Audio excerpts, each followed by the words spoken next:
నీలిమ, జగన్ సర్కార్ ఒక కొత్త ఎత్తుగడను ఒక కొత్త ఎంఓయూనైతే నిన్న రిలీజ్ చేయడం జరిగింది. అంటే అమరావతిలో అక్కడ ఉద్యోగులందరూ కూడా అక్కడ ఉంటున్నారు. సో ఐఏఎస్, ఐపీఎస్, తర్వాత గ్రూప్ 4 ఆఫీసర్స్ కోసం కూడా అక్కడ కేటాయించాము ఆ ఇండ్లు. అంటే గత ప్రభుత్వ హయాంలో అక్కడ వాళ్ళ కోసం ఒక నిర్మాణం అయితే చేయడం జరిగింది, అక్కడ ఇల్లు వాళ్ళు ఉండడానికి. సో దానికి ఇప్పుడు వాళ్ళు అక్కడే ఉంటున్నారు, దానికి మేము రెంట్ కడుతున్నాం 70 కోట్ల రూపాయలంటూ కూడా ఒక జీవోని రిలీజ్ చేయడం జరిగింది. అంటే పూర్తిగా అమరావతిని ఎక్కడికక్కడ కూడా ఒక చిట్టడివిలా తయారు చేసినటువంటి వైసీపీ సర్కార్ ఇప్పుడు అక్కడ ఉద్యోగులు ఉంటున్నారు, వాళ్ళకి రెంట్ కడుతున్నామంటూ కూడా ఒక 70 కోట్లకు సంబంధించి కొత్త జీవోని అయితే రిలీజ్ చేయడం జరిగింది. రైట్, అడవిని చేయడమే కాదు, గతంలో చాలా సార్లు కూడా ఇది శ్మశానం ఒక ఎడారి అని కూడా విమర్శలు చేయడం జరిగింది. అప్పుల కోసం తప్పులు, చేసిన అప్పులు ఎగ్గొట్టడం కోసము తప్పులు, ఇవి జగన్ సర్కార్ పడుతున్న తిప్పలు.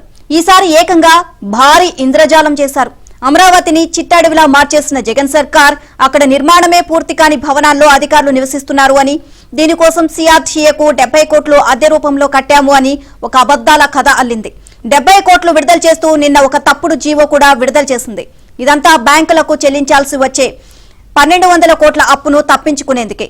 ఆ భవనాలు పూర్తి కావడం అబద్ధం, అక్కడ అధికారులు, ఉద్యోగులు, ప్రజాప్రతినిధులు ఉండడం అబద్ధం, వారి కోసం 70 కోట్లు అద్దె కడుతున్నాము అనడం కూడా అబద్ధమే.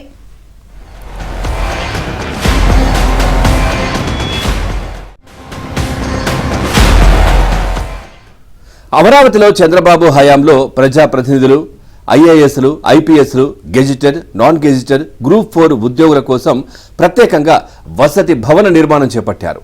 అప్పట్లోనే 70% వరకు నిర్మాణం పూర్తయింది.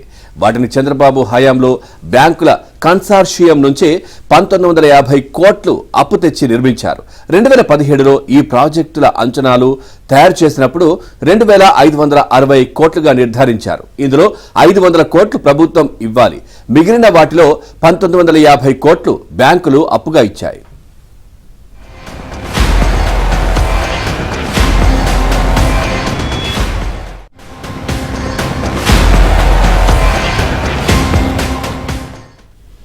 జగన్ హయాంలో 5 ఏళ్లుగా పనులేమీ జరగలేదు. ప్రభుత్వం తన వాటాగా ఇవ్వాల్సిన వాటిలో 500 కోట్లను ఇవ్వనేలేదు. నిర్మాణాలు పూర్తవడం మినహా ఇతర సౌకర్యాలేమీ ఆ భవనాలకు లేవు. ఒప్పందం ప్రకారం 2023 ఫిబ్రవరి నాటికి నిర్మాణం పూర్తయిపోవాలి, కానీ కాలేదు. అయితే బ్యాంకు అధికారులు అడిగినప్పుడల్లా పూర్తయిందని, 2023 ఫిబ్రవరి నుంచి అధికారులు, ఉద్యోగులు, ప్రజాప్రతినిధులు అక్కడ నివాసం ఉంటున్నారని అబద్ధం చెప్పారు. పూర్తి స్థాయిలో ఈ భవనాలను సిద్ధం చేయడం కోసం బ్యాంకులు గడువును 2024 ఫిబ్రవరి వరకు పెంచాయి. ఆ గడువు కూడా రానే వచ్చింది. ఇక అప్పు తిరిగి చెల్లించాల్సిందే.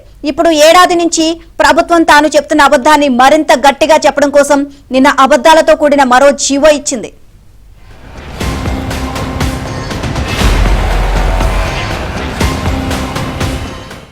రెండు 2023 ఫిబ్రవరి నుంచి అధికారులు, ఉద్యోగులు, ప్రజాప్రతినిధులు ఆ భవనాల్లో ఉంటున్నందుకు 11 నెలల అద్దె 70 కోట్లను సిఆర్డీఏ చెల్లించేందుకు అనుమతిస్తూ సాధారణ పరిపాలనా విభాగం నిన్న జీవో ఇచ్చింది. సాధారణంగా ఒక ప్రాజెక్టు గడువు దాటిపోతే బ్యాంకులు ఆ ప్రాజెక్టును మొండి బకాయిగా ప్రకటిస్తాయి. ఇదే జరిగితే తీసుకున్న అప్పు అంతా ఒకేసారి బ్యాంకులు చెల్లించాలి. సిఆర్డీఏ దివాలా స్థితిలో ఉంది కావున గ్యారంటీ ఇచ్చిన ప్రభుత్వం మెడకే అది చుట్టుకుంటుంది. అందుకే అద్దె డ్రామాలు మొదలుపెట్టింది.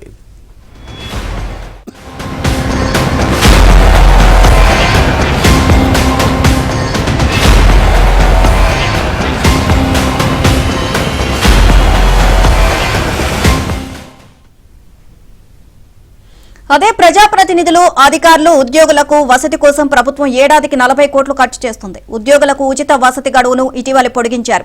ఉద్యోగుల కోసం 134 ప్లాట్లను ప్రభుత్వం అద్దెకు తీసుకుంది. మంగళగిరి, రోయంట్రీలో, నవలూరు, ఉండవల్లి, గుంటూరు, తాడంకిలో ఈ ఫ్లాట్లు ఉన్నాయి. వీటి కోసం ప్రభుత్వం నెలకు 25 లక్షల అద్దె చెల్లిస్తోంది. ఇవి కాకుండా రాష్ట్రంలో అఖిల భారత సర్వీస్ అధికారులకు అకామిడేషన్ కోసం ఒక్కొక్కరికి నెలకు 40,000 చెల్లిస్తున్నారు. రాష్ట్రంలో ఐఏఎస్, ఐపీఎస్, ఐఎఫ్ఎస్ కలిసి దాదాపు 500 మంది ఉన్నారు. ఎమ్మెల్సీలకు అకామిడేషన్ కోసం ఒక్కొక్కరికి నెలకు 50,000 ఇస్తున్నారు. ఇవన్నీ కలిపితే ఏడాదికి 40 కోట్లు ఖర్చు కనిపిస్తోంది. రైట్, ఇదే అంశానికి సంబంధించి మరింత సమాచారాన్ని మా కరెస్పాండెంట్ ప్రసాద్ అందిస్తారు. ప్రసాద్, పవన్, జగన్మోహన్ రెడ్డి జగన్నాటకాలు చూసి అందరూ ఆశ్చర్యపోయే పరిస్థితి. మొదటి నుంచి కూడా గత ఎన్నికలకు ముందు నుంచి కూడా అనేక మాయలు మోసాలతోనే జగన్మోహన్ రెడ్డి రాజకీయ శైలి నడుస్తూ ఉంది. చివరికి కోర్టులు బ్యాంకులను కూడా బోర్డీ కొట్టించే స్థాయికి జగన్ దిగజారని చెప్పి ప్రజల్లో కూడా చర్చ నడుస్తూ ఉంది. ఎన్నికల సమయంలో గెలుపొందేందుకు అనేక రకాల హామీలు ఇవ్వడం, చంద్రబాబు అప్పుడు ప్రభుత్వాన్ని అన్ని విధాలా కూడా అసత్య ప్రచారాలతో అనుకూల మీడియాలో, సొంత మీడియాలో విస్తృతంగా ప్రచారం చేయడంతో సక్సెస్ అయిన జగన్మోహన్ రెడ్డి ఒక్క ఛాన్స్ పేరుతో అధికారంలోకి వచ్చారు. ఆ రోజు నుంచి కూడా ఈ రోజు వరకు కూడా ఆ తన వ్యక్తిగత స్వార్థం కోసం అన్ని రకాలుగా అన్ని వర్గాలను అన్ని వ్యవస్థలను కూడా నిర్వీర్యం చేసే పరిస్థితి.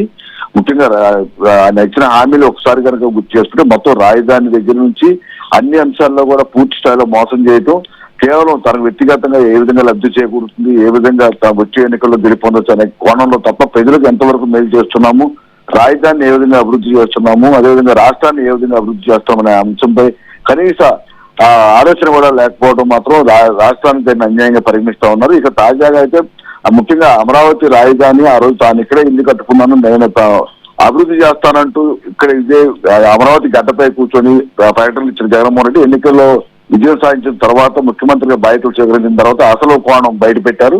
అమరావతి రాజధాని కాదు 3 రాజధానులు అంటే అక్కడ రైతులను కూడా 33,000 ఎకరాలు నిస్వార్థంగా త్యాగం చేసిన రైతులపై అవహేళనలు, దోషణలు చేయించడమే కాకుండా వారంతా స్వార్థం కోసమే, ఆస్తుల కోసమే ఇచ్చారంటూ కూడా ఇష్టానుసారంగా ప్రచారం చేయడం, మహిళలను కించపరిచేలా అరెస్టులు చేయడం వంటి పరిణామాలను కూడా మనం ఇంట్లో చూసాం.